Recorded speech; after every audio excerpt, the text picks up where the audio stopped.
मैं बहुत ही एक्साइटेड हूँ ये चीज़ देख के कि यहाँ पे एक कोशिश की जा रही है स्पेस एक्सप्लोरेशन और साइंस के बारे में लोगों को बताने की, बच्चों को बताने की।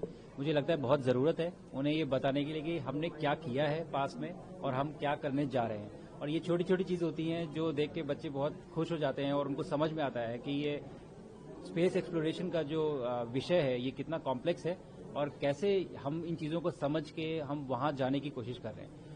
मुझे लगता है कि हमारी देश का बहुत ही एक रिच पास्ट रहा है एस्ट्रोनॉमी और साइंस की तरफ, काफ़ी रुझाव था एक टाइम पे। आज की जो थीम है नेशनल स्पेस डे की वो यही थी, Aryabhatta from the beginning to infinite possibilities. And ये आई थिंक इसका नाम भी आपने आर्यभट्टा ही दिया है।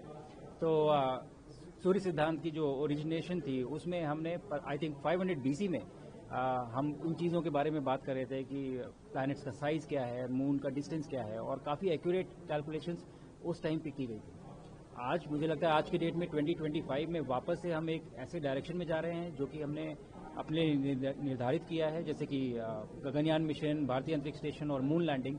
तो मुझे लगता है अगर आज की डेट में आप भारत में खड़े होते हैं तो आपको एक तरफ रिच कल्चरल पास्ट दिखता है जो कि हमारा बहुत ही एक्सपेंसिव था नॉलेज को लेके, और एक बहुत ही ब्राइट फ्यूचर दिखता है जिसकी तरफ हम जा रहे हैं। तो मुझे लगता है हमारी जिम्मेदारी है कि हम अपने बच्चों को ये सब बताएं और उन्हें एक्साइट करें इन चीज़ों के लिए, क्योंकि पॉसिबिलिटीज़ हैं और अगर वो एक बार एक्साइटेड हो गए तो फिर वो अपने आप अपना रास्ता ढूंढ लेंगे। Thank you. आप वो ऐतिहासिक कैप्सूल के आगे भी खड़े हुए हैं, वो भी आपने देखा क्या? जी, बहुत ही अच्छा लगा मुझे देख के, क्योंकि आप लोगों को शायद पता होगा कि हम लोगों की भी सोयूज में ट्रेनिंग हुई है जब हम 2020 में गए थे रशिया में, और वहाँ पे भी हमारे जो पहले एस्ट्रोनॉट थे भारत के राकेश शर्मा, उनका काफ़ी कुछ सिंबलिज्म अभी भी है, उन्होंने प्रिजर्व करके रखा है, छोटी छोटी चीज़ें, उनका बैग या फिर उनकी कपड़े या छोटी छोटी इस तरह की चीज़ें। तो इस गैलरी में आके मुझे बहुत अच्छा लगा कि हमने वो चीज़ें प्रिजर्व की हैं। ये वही कैप्सूल है जिसमें वो गए थे और वापस आए थे।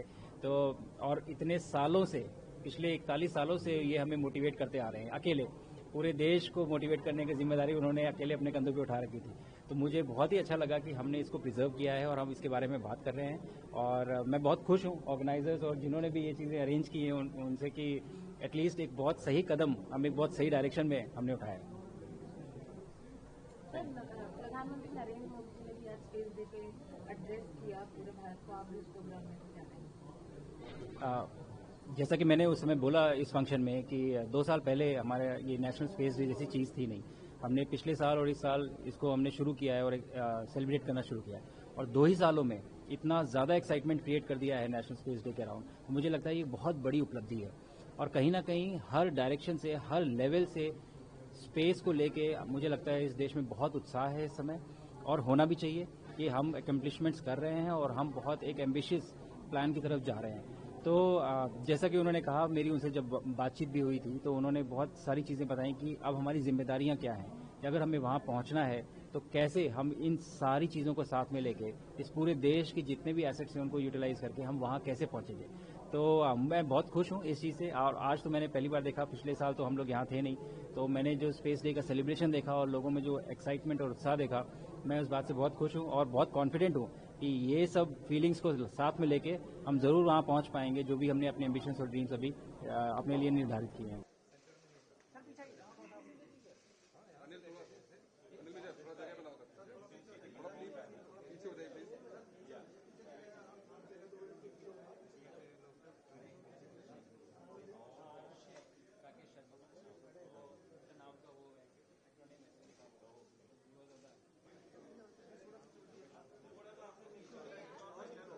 धक्का दे रहे हो आप लोग।